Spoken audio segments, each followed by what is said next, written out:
దేశ రక్షణ కోసం సైనికులు రాజస్థాన్ ఎడారిలో 46 నుంచి 50 డిగ్రీల ఉష్ణోగ్రతల్ని సైతం లెక్క చేయకుండా పహారా కాస్తున్నారు.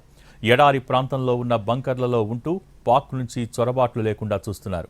జైసల్మేర్, లాంగేవాలా, కిషన్గఢ్ సెక్టార్స్లో ఆర్మీ అనుక్షణం అప్రమత్తంగా ఉంటూ సేవలు అందిస్తోంది. చుట్టూ ఇసుక, మట్టి దిబ్బలు, ఎడారి పాముల మధ్య సైనికులు సావాసం చేస్తున్నారు.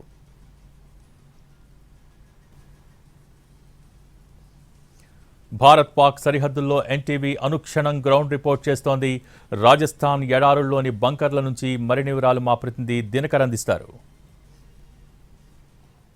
భారత్ పాకిస్తాన్ల మధ్య ఉద్రిక్త వాతావరణం యుద్ధానికి దారి తీస్తుంది. యుద్ధం జరుగుతుందన్నట్టుగా భారతీయులు భావిస్తున్నారు.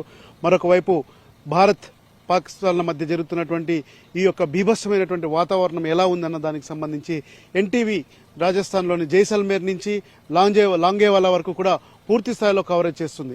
1971లో జరిగినటువంటి యుద్ధ సమయంలో లాంగేవాలాకి పాకిస్తాన్ సైన్యం చొచ్చుకొని రావడం, తర్వాత భారత సైన్యం దాన్ని తిప్పికొట్టడంతో 1971లో ఆ యొక్క ఘన విజయాన్ని సాధించింది. దాన్ని ఇప్పటికీ కూడా భారత్ ఘనంగా చెప్పుకుంటున్న పరిస్థితి. ప్రస్తుతం నేను లాంగేవాలా వెళ్లే రూట్లో ఉన్నాను. ఈ మొత్తం అంతా కూడా డిజర్ట్తో కూడినటువంటి పరిస్థితి. ప్రతి ఒక్క ఇది కూడా ఒక్క నరమానవుడు కూడా కనిపించరు. ఎప్పుడో ఒకప్పుడు వాహనాలు వెళ్తున్నటువంటి పరిస్థితి. మొత్తం 100 కిలోమీటర్లకు పైగా ఇలాంటి మొత్తం ఎడారి ప్రాంతం ఉంటుంది. పిచ్చి చెట్లు, తుమ్మ చెట్లతో మొత్తం అంతా కూడా కప్పబడి ఉంటుంది. రైట్, ఈ మార్గంలో ఎన్టీవీ కవరేజ్ వెళ్ళడానికి వెళ్లే సమయంలో బంకర్స్, మన కెమెరామ్యాన్ గణపతి క్లోజ్ షాట్స్ లో చూపిస్తబోతున్నాడు. ఆ బంకర్స్ దగ్గర మొత్తం అంతా కూడా ప్రత్యేకంగా ఏర్పాటు చేశారు. పాకిస్తాన్ నుంచి ఏ క్షణమైనా కానీ, ఎప్పుడైనా కానీ పూర్తి స్థాయిలో యుద్ధం వస్తే కనుక ఆర్మీ జవాన్లు కూడా అక్కడ ఉండి మానిటరింగ్ చేసి ఈ ప్రాంతంలోకి ఎవరిని చొచ్చుకురానికుండా ఉండడానికి ప్రత్యేకంగా ఏర్పాటు చేశారు. సో బంకర్లు ఎలా ఉంటున్నాయి? బంకర్లో సైన్యం పూర్తి స్థాయిలో రక్షణతో ఉంటూ మనందరినీ కాపాడడానికి ఇక్కడ వాళ్ళు కాపలా కాస్తుంటారు. సరిహద్దు ప్రాంతాల్లోనే ఎక్కువగా ఈ యొక్క బంకర్స్ ఉంటాయి. ఎలా ఉన్నాయో చూద్దాం. ఇప్పుడు ప్రస్తుతం ఎన్టీవీ ఆ ప్రయత్నం చేస్తుంది. మొత్తం అంతా కూడా ఇక్కడికి వెళ్తున్నాం. మనం వెళ్ళి పూర్తి స్థాయిలో ఒక బంకర్ ఎలా ఉండబోతుందన్న దానికి సంబంధించి కూడా చూద్దాం.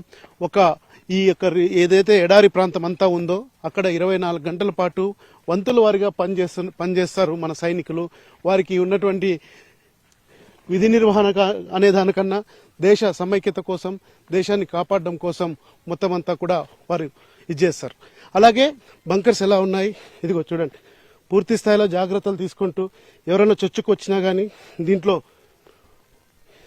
దీంట్లోనే పూర్తిగా చిక్కుకుపోయేలాగా ఇలాంటి ఐరన్ వర్క్ సంబంధించినట్టు కూడా పెట్టడం జరిగింది. బంకర్లో దాక్కుంటారు. దగ్గరగా ఉండి నిఘా వేసి శత్రువుల యొక్క మూమెంట్స్ని తెలుసుకుంటారు. ఇక్కడ పూర్తిగా మనం చూడొచ్చు. పైకి వెళ్ళాలంటే ప్రయాసతో కూడుకున్నటువంటి పని. మొత్తం అంతా కూడా చూద్దాం. బంకర్స్లో మన సైన్యం అక్కడ చూడొచ్చు ఎలా ఉంది చూడండి. ఎండలకు కాలిపోతున్నటువంటి పరిస్థితి. ఈ ఎండల్లో దేశం కోసం బంకర్లలో మొత్తం భారత ఆర్మీ సంబంధించినటువంటి దళాలన్నీ కూడా ఉంటాయి. ఇది లోపలికి వెళ్ళేటువంటి మార్గం.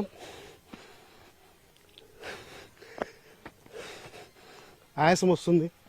ఎందుకంటే అత్యంత ఎత్తైన ప్రాంతంలో బంకర్లు ఏర్పాటు చేసుకొని వాటి ద్వారా రక్షణ ఇస్తూ మొత్తం అంతా కూడా గస్తీ కాస్తుంటారు.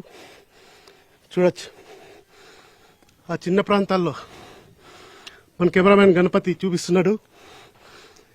ఈ బంకర్స్ ఏవైతే ఉన్నాయో ఈ బంకర్స్లోనే సైనికులంతా కూడా ఉండి గస్తీ కాస్తూ మన దేశాన్ని బోర్డర్లో పాకిస్తాన్ నుంచి కూడా కాపాడే ప్రయత్నం చేస్తుంటారు. చాలా ఎత్తైన ప్రాంతం ఇది. ఈ సెక్టర్లో ఇలా బంకర్లు ఏర్పాటు చేసుకుని సెక్యూర్డ్గా ఇలాంటి చిన్నది దాదాపు 5 అడుగుల పొడవు కూడా లేదు, వెడల్పు తక్కువ ఉంది. కేవలం దీంట్లో నుంచి మాత్రమే వస్తూ పోతూ వాళ్ళు దేశానికి సేవ చేస్తుంటారు. ప్రస్తుతం వాతావరణం చాలా భయానకంగా ఉండడంతో ఇక్కడ ఉన్నటువంటి దళాలన్నింటినీ కూడా బార్డర్కి తరలించినటువంటి పరిస్థితి. ఎన్టీవీ కవర్ చేస్తుంది ఇక్కడ మొత్తం అంతా. సో ఇలా బంకర్స్లో భారత సైన్యం యొక్క పరిస్థితి ఎలా ఉందన్న దానికి సంబంధించి. అలాగే అది బార్డర్లో మొత్తం అంతా ఈ దాదాపు మనం చూస్తే చాలా వ్యూ షాట్లో ఉంటుంది. ఆ వ్యూ అంతా చూస్తే ఎంత దూరంలో ఉన్నా కానీ శత్రువుని కొట్టేంత వీలుగా బంకర్లు ఏర్పాటు చేసుకుంటారు. ఈ బంకర్లకు సంబంధించి